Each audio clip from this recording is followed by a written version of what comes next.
ఒక విధంగా చాలా చాలా బాధాకరం ఏంటంటే కడియం శ్రీహరి లాంటి సీనియర్ నాయకుడు కూడా ఇట్లా మోసం చేయడం అంటే ఇది నమ్మించి గొంతు కోయడం అన్నట్టు.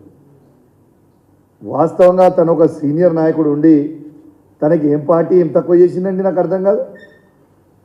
ఇలా నిన్ను తెలంగాణ వచ్చిన తర్వాత కేసీఆర్ గారు మిమ్మల్ని ఒక ఎంపీ చేసిండు, 2 సార్లు ఎమ్మెల్సీ చేసిండు, డిప్యూటీ చీఫ్ మినిస్టర్ చేసిండు, ఇలా మళ్ళా ఎమ్మెల్యే టికెట్ ఇచ్చి ఎమ్మెల్యే గెలిపించుకుండు. ఇంకేం చేసేది ఉండే? వారి బిడ్డకి ఇవాళ వాళ్ళ బిడ్డకి ఎంపీ టికెట్గా బీఆర్ఎస్ పార్టీ అభ్యర్థిగా కూడా అనౌన్స్ చేయడం జరిగింది. ఇలా వాస్తవంగా చెప్తున్నాను, నాకు ఆనుకోనే వరంగల్ ఉంటుంది నా నియోజకవర్గంలో. ప్రజలు మొత్తం రాజకీయ నాయకులు ముచ్చట మాట్లాడుతున్నాను, ప్రజలు చీచీ తూతూ అని ఉంచే పరిస్థితి ఉంది. రేపు మీకు పార్లమెంట్ ఎలక్షన్ అయిన తర్వాత మీకే రిజల్ట్తోని ప్రజల రిజల్ట్తో మీకు అర్థమవుతుంది. దారుణమైన పరిస్థితి ఉంది. ఇలా జనాలాడికి వస్తే కొట్టే పరిస్థితి ఉంది, అంత దారుణమైన పరిస్థితి ఉంది.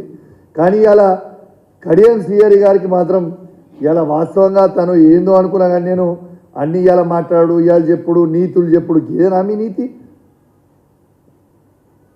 అన్నం తినేటోళ్ళు మాత్రం ఎవరికి ఇట్లా చేయరా? ఈ అన్నం తినకుంటే ఇక వేరేది ఏమైనా తింటే మాత్రం ఇట్లా చేస్తారు కావచ్చు, కానీ అన్నం తినేటోళ్ళు ఇట్లా మాత్రం ఎట్టు పరిస్థితిలో చేయరు. Thank you very much. AICC ప్రతినిధులు, పిసిసి ప్రతినిధులు నిన్నటి రోజున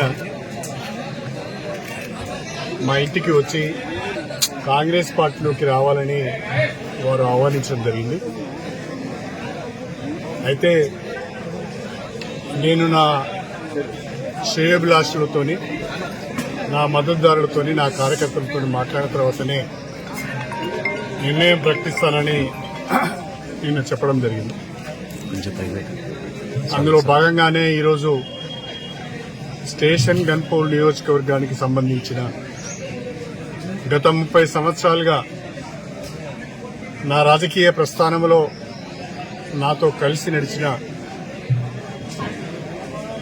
ముఖ్యులను, ప్రజాప్రతినిధులను, కార్యకర్తలను ఈరోజు కొంతమందిని, అందరినీ ఆహ్వానించలేకపోయినాం. షార్ట్ టైం ఉన్నది కాబట్టి అందరికీ చెప్పలేకపోయినాం. కానీ తెలుసుకొని చాలా మంది వచ్చారు, ఊహించిన దానికంటే ఎక్కువ మంది వచ్చారు. ప్రతినిధులే పాల్గొన్నారు. వాళ్ళందరూ కూడా ఏకగ్రీవంగా ఒక మాట చెప్పారు.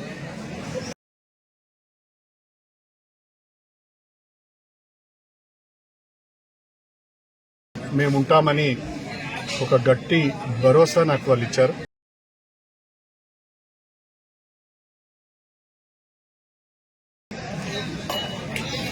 విలేకరుల సమావేశాన్ని ప్రత్యేకంగా పెట్టి అన్ని